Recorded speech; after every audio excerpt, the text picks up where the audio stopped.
Selanjutnya adalah L. Apa itu? Loving without any reasons.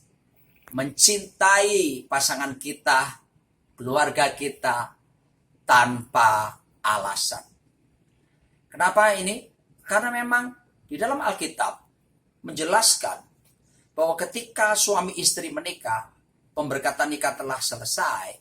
Sejak saat itu, level cintanya bukan biasa-biasa lagi.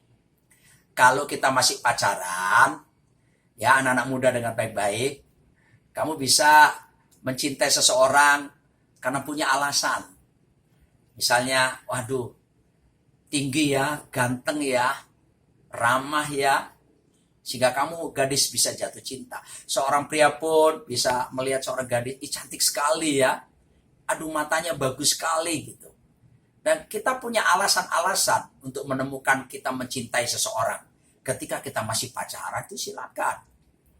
Dan satu kali ada cerita bagaimana seorang pemuda yang kaya raya tapi dia tidak ganteng, pendek, gemuk, berkacamata. Dapat gadis yang cantik jelita. Dan kemudian cowok ini bertanya, sayang, why do you love me so sweet and tenderly? Lalu ceweknya berkata, aku jatuh cinta padamu, matamu sayang. Loh, kok bisa?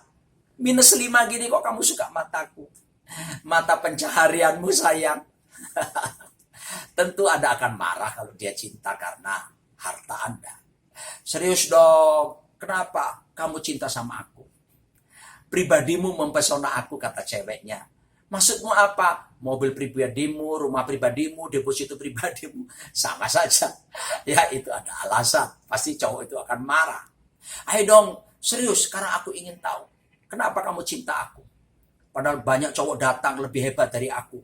Tapi kamu terima cintaku. Lalu ceweknya menjawab, hatimu sayang. Hatiku. Maksudmu apa? Hati, harta, dan properti. Itu juga alasan. Dan pasti cowok itu akan marah. Sebelum menikah, Anda boleh menemukan alasan kenapa Anda mencintai seseorang. Tapi begitu pemberkatan nikah, Anda harus menghilangkan segala alasan-alasan yang pernah Anda punya. So, level cinta Anda sekarang adalah agape. Loving without any reason. Mencintai tanpa alasan. Loving with unconditional love. Mencintai tanpa syarat. Perhatikan baik-baik. Sebab ketika kita membuat syarat atau alasan, maka disitulah yang akan menciptakan yang disebut perceraian. Saya memiliki diagram yang dimulai dari reason, alasan. Begitu orang punya alasan, lalu akan menciptakan condition, persyaratan, kondisi. Lalu kemudian menciptakan apa? Garis berikutnya, expectation. Ya, ada pengharapan yang ingin diharapkan dari pasangan. Tapi kalau nggak dipenuhi maka akan menimbulkan apa? Kekecewaan, disappointed, kecewa. Kalau sudah kecewa, menghasilkan apa? Division. Akan ada pemisahan. Ya, satu ranjang tapi udah nggak ada cinta lagi. Atau satu tidur di kamar, satu tidur di sofa. Terpisah.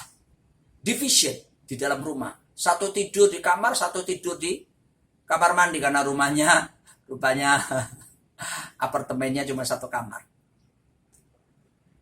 Dan kalau sudah pemisahan terjadi maka berikutnya, garis berikutnya adalah divorce, pasti cerai. Ya, kalau sudah divorce, garis berikutnya dysfunction of family. Ya, disfungsi dari sebuah keluarga. Kita melihat pasti akan ada kehancuran. Ya, dan kemudian garis selanjutnya death of relationship, hubungan yang putus, hubungan yang mati. Wow, ini mengerikan. Ini yang menimbulkan banyak hal yang terjadi di masyarakat. Selanjutnya apa? Social decay. Kerusakan sosial. Anak-anak narkoba. Free sex. Dan mereka mengalami apa disebut dengan generasi yang tidak memiliki kasih sayang Bapa. Fatherlessness generation. Itu banyak terjadi sekarang anak-anak muda seperti itu. Dan yang terakhir terjadi adalah community destruction. Hancurnya komunitas. Dan itu sangat mengerikan. Dan inilah yang iblis inginkan terjadi. Tetapi saya percaya ketika keluarga-keluarga bersatu, maka kekuatan dan berkat Tuhan akan diberitakan datang di situ. Dan ingat baik-baik, mujizat tetap berlangsung sampai pada hari ini. Ini yang saya alami ketika saya ada di rumah sakit. Kurang lebih dari 10 hari menjelang hari-hari saya pulang. Saya sedang duduk dan menatap ke jendela.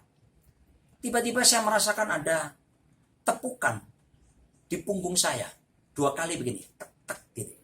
Saya lihat ke belakang. Saya pikir ada suster datang yang biasa membawa obat untuk saya minum. Tapi gak ada orang. Lalu saya lihat lagi ke jendela, ke arah luar. Dan ada tepukan lagi datang. Di lokasi yang sama. Tek, tek, 2 kali begini. Dan waktu saya lihat, gak ada orang. Saya cerita ke istri saya, dia ingat tentang kisah Rasul 12, bagaimana Petrus di dalam penjara. Malaikat datang dan menepuk Petrus dan membebaskan dari penjara. Betul-betul saya rasakan ada sentuhan fisik seperti itu. Dan ternyata apa yang terjadi sesudah itu? Keadaan menjadi berubah, saya turun panas, dan disitulah saya mengalami divine touching, ya, tepukan atau jamahan ilahi.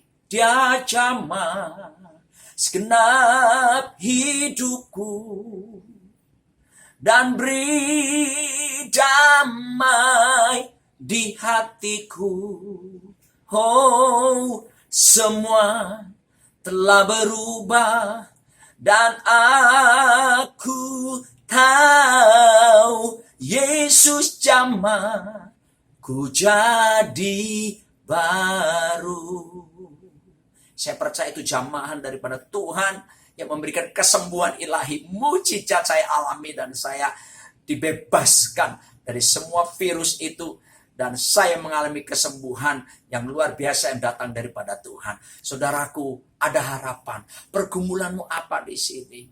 Mari membangun kasih itu. Karena kasih akan melenyapkan segala ketakutan. Dan percayalah, Tuhan Yesus tidak pernah berubah. Dulu, sekarang, bahkan sampai selama-lamanya. Dulu dia buat mujizat. Hari ini pun dia sanggup menolong saudara. Dalam pergumulan apapun yang Anda hadapi saat itu. Datang pada Tuhan. Dan dia sanggup menolong Anda saat ini juga.